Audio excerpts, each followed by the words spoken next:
بیوی بچوں کو چھوڑنا، کاروبار کو چھوڑنا، ساری چیزوں کو چھوڑ دینا، جس طریقے سے دوسری قوموں کے پاس رہبانیت ایک عبادت ہے اور رہبانیت کو بہت اہمیت دی جاتی ہے، لیکن اسلام نے کہا کہ رہبانیت نہیں ہے، لیکن کہا کہ کچھ دن جو ہے سب چیزوں کو چھوڑ چھاڑ کر اللہ سے اپنے تعلق کو جوڑنے کے لیے اللہ کے دربار میں بیٹھ کر اور اللہ کے در پر آ کر جو ہے معتکف اللہ تعالیٰ سے یہ سوال کر رہا ہے کہ رب العالمین میں نے سب کچھ چھوڑ دیا ہوں، کاروبار چھوڑ دیا ہوں، بیوی بچے چھوڑ دیا ہوں، دوست احباب چھوڑ دیا ہوں، اب سب کچھ چھوڑ چھاڑ کر رب العالمین آپ کے در پر آ پڑا ہوں، میری یہ ضرورت کو پوری کر، میری حاجت کو پوری کر۔ تو معتکف جب دعائیں کرتا ہے، جو مانگتا ہے، اللہ تعالیٰ کی وہ ذات سے امید ہے کہ ضرور اس کو وہ دعا اللہ تعالیٰ قبول فرماتے ہیں۔ اس لیے فرمایا کہ معتکف کے بارے میں اللہ کے نبی نے فرمایا کہ معتکف جو ہے گناہوں سے محفوظ رہتا ہے، یعنی گناہوں سے بچا ہوا رہتا ہے، اور معتکف کے لیے جتنے لوگ دوسرے نہیں کیا کرتے ہیں، نماز جنازے کی شرکت ہے،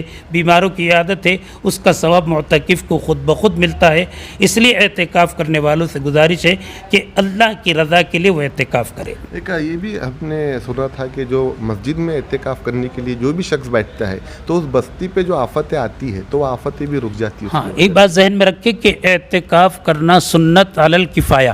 سنت علی الکفایہ کا مطلب یہ ہے کہ ہر محلے کی مسجد میں ایک شخص کو 10 دن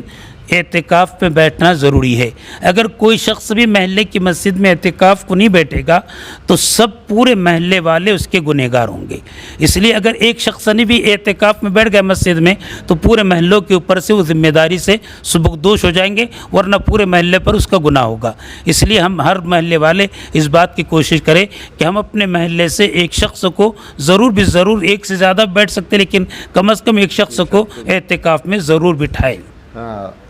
ایسی آگے چلتے چلتے ہمیں بتائیے کہ جیسے اب آخری عشرہ ہے اور الوداع جمعہ آنے والا ہے، جسے لوگ بہت مخصوص سمجھتے ہیں اور جامع مسجد میں ہی جا کے نماز پڑھنا زیادہ افضل سمجھتے، اس کی تھوڑی تفصیل بتائیں۔ دیکھیے، جمعۃ الوداع کے اعتبار سے اگر دیکھا جائے تو اس اعتبار سے جمعۃ الوداع ہے کہ یہ رمضان کا آخری جمعہ ہوتا ہے، ورنہ شرعی اعتبار سے قرآن اور حدیث میں صحابہ کی زندگی سے جمعۃ الوداع کی کوئی الگ سے فضیلت وارد نہیں ہوئی ہے۔ لیکن اس اعتبار سے کہ بھئی اب آئندہ ہم کوئی جمعہ ملے گا یا نہیں ملے گا، آئندہ رمضان نصیب ہوگا یا نہیں ہوگا، اس اعتبار سے اس کو لوگ جو جمعۃ الوداع، وداعی رخصت کرنے والا جمعہ کہتے ہیں۔ رمضان اس جمعہ کے اوپر اس کے بعد جمعہ نصیب نہیں ہوگا، اس اعتبار سے لوگ اس کو جمعۃ الوداع کہتے ہیں۔ بہت سے لوگوں نے جو اس کے تعلق سے جو ہے کچھ عبادتیں بنا کے رکھی ہے کہ جو شخص جمعۃ الوداع میں 2 رکعت نماز پڑھے گا، فلاں صورتیں پڑھ لے گا تو پوری اس کی جو ہے تو جو اس نے نماز چھوٹی سب کا بدل ہو جائے گی، سب چیزیں غلط بات ہے، اس کا شریعت میں کوئی ثبوت نہیں ہے۔ جمعۃ الوداع جو ہے صرف آخری جمعہ ہے۔ ہاں، یہ بات اپنی جگہ پر ہے کہ جمعہ کی نماز کس جگہ پر پڑھنا چاہیے۔ جمعہ کی نماز کو جامع مسجد میں پڑھنا یہ اس کا زیادہ ثواب ہے۔ عام دنوں میں بھی جمعہ کی نماز جامع مسجد ہی میں پڑھے تو زیادہ ثواب ہے۔ اگر سبھی لوگ جو ہے جامع مسجد میں جمعہ کی نماز کے لیے جائیں گے تو پھر جامع مسجد میں جگہ کہاں سے رہے گی؟ اس لیے جو ہے اپنے اپنے اعتبار سے جن لوگوں کو موقع میسر آ جائے کوشش کرے کہ جمعہ کی نماز اور جمعۃ الوداع اور جتنی جمعہ ہوتے ہیں اس کو جامع مسجد میں ادا کرنے کی کوشش کرے۔ جی، ایک سوال میرا اور ایسا ہے کہ جیسے اب رمضان کے بعد میں رمضان عید آئیں گی، لوگ نئے کپڑے پہن کر عیدگاہ جائیں گے، لیکن بہت سارے ایسے لوگ ہیں جو نئے کپڑے خرید نہیں پاتے، لیکن ایسا کہا جاتا ہے، ہم نے بھی سنا ہے کہ نئے کپڑے پہن کر ہی عید کی نماز پڑھنا چاہیے اور عیدگاہ جانا چاہیے، عیدگاہ میں ہی نماز پڑھنا چاہیے، اس کا تھوڑا سا خلاصہ۔ دیکھیے، عیدگاہ میں عید کی نماز پڑھنا مسنون ہے، سنت ہے۔ اللہ کے نبی نے فرمایا کہ عید کی نماز کے لیے جب جاؤ تو ایک راستے سے جاؤ تکبیر کہتے ہوئے، اللہ کی بڑائی بیان کرتے ہوئے، اور جب واپسی میں آؤ تو دوسرے راستے سے آؤ۔ یہ مسنون عمل ہے، سنت ہے۔ لیکن عید کی نماز کے لیے نئے کپڑے پہننا یہ سنت نہیں ہے، بلکہ اللہ کے نبی نے فرمایا کہ تمہارے پاس جتنے کپڑے رکھے ہوئے ہیں ان کپڑوں میں سے جو اچھا ڈریس ہے، اچھا کپڑا ہے، اس کو پہن کر عید کی نماز کو جائے، کیونکہ اگر نماز کے لیے، عید کی نماز کے لیے نئے کپڑے کی شرط لگا دی جائے گی تو بیچارے جو غریب ہے، مجبور ہے، لاچار ہے، ان کے لیے ایک مسئلہ کھڑا ہو جائے گا، کہاں سے لائیں گے وہ؟ اس لیے ہم کو جو ہے اس موقع پر صدقہ فطر کا بھی حکم دیا گیا ہے کہ عید کی نماز کو جانے سے پہلے صدقہ فطر بھی ادا کرے۔ یہ صدقہ فطر کا حکم اسی لیے دیا گیا ہے کہ جو غریب ہے، یتیم ہے، مجبور ہے، لاچار ہے، وہ بھی جو ہے عید کی خوشیوں میں شامل ہو جائے، ان کے گھروں کے اندر ایسا محسوس نہ ہو کہ ان کے گھر کے اندر عید کی خوشیاں نہیں ہیں۔ اس لیے جن کو اللہ تعالیٰ نے مال دیا ہے، دولت دی ہے، اللہ تعالیٰ نے جن کو دولت سے نوازا ہے، ان کی یہ ذمہ داری بنتی ہے کہ اپنے خاندان میں، اپنے رشتہ داروں میں، اپنے پڑوسی، اپنے دوست احباب میں جو غریب ہے ان تک جو ہے زکوٰۃ کی رقم، صدقہ فطر کی رقم پہنچا کر ان کو عید کی خوشیوں میں شامل کرے، تاکہ وہ بھی ہمارے ساتھ عید کی خوشیوں میں شامل ہو جائے۔ جی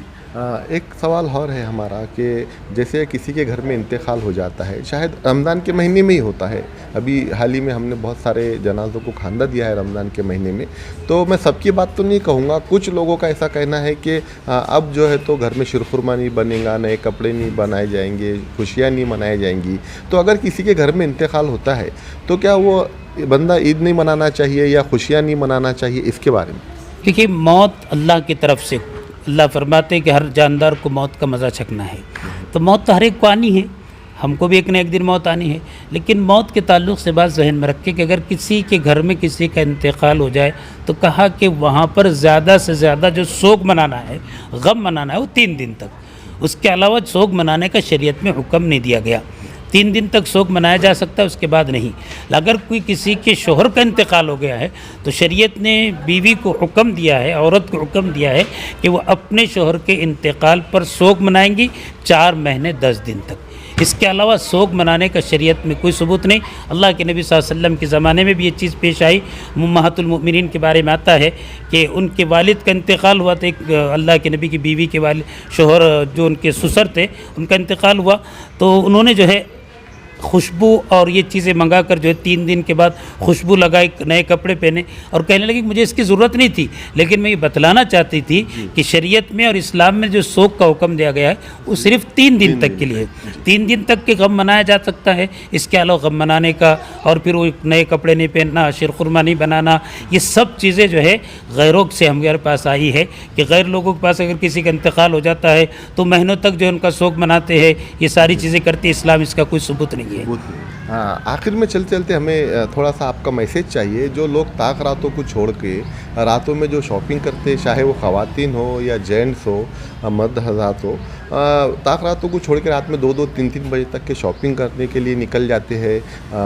ہوٹلوں میں کھانا کھانے کے لیے نکل جاتے ہیں، اور یہاں تک کہ سحری بھی باہر کرتے ہیں، ان لوگوں کے لیے آپ کا کیا میسیج ہے؟ دیکھیے، بہت اچھا آپ نے سوال کیا ہے۔ ہم جو رمضان کی جتنی عبادتیں ہم نے کی ہے،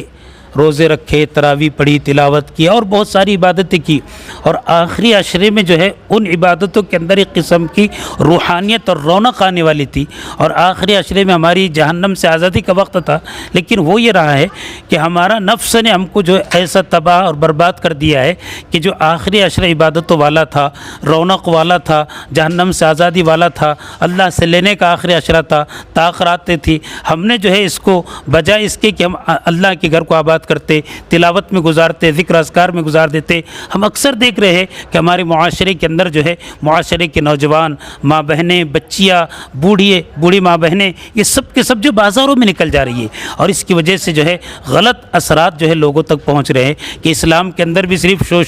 شور اور شغف ہے، عبادت نہیں ہے، اسلام جو ہے شور شغف والا مذہب نہیں ہے۔ ہم جو ہے جتنا ہو سکتا ہے آخری عشرے کو عبادت میں گزارے، اور نوجوانوں سے خاص طور سے میری درخواست ہے، ماں بہنوں سے میری گزارش ہے کہ اللہ کے واسطے اپنے آخری عشرے کو جو ہے بازاروں کی نظر نہ کرے، بلکہ جتنا ہو سکتا ہے عبادتوں میں لگائے۔ انشاءاللہ اللہ کی ذات سے امید ہے کہ اللہ تعالیٰ کی رحمتیں ہماری طرف متوجہ ہوگی۔ آخری سوال اور بہت اہم سوال ہے کہ جو چھوٹے بچے الحمدللہ روزے رکھ رہے، اور میں تو دیکھا ہوں کہ جو 12 سال 13 سال کے بچے ان کے پورے روزے ہو رہے، لیکن میں سب بچوں کی بات نہیں کر رہا ہوں، کچھ بچے ایسے ہیں جو سحری کے بعد میں جب سو کے اٹھتے فجر کی نماز پڑھ کے، تو جو موبائل لے کر بیٹھتے ہیں، تو بس ٹائم پاس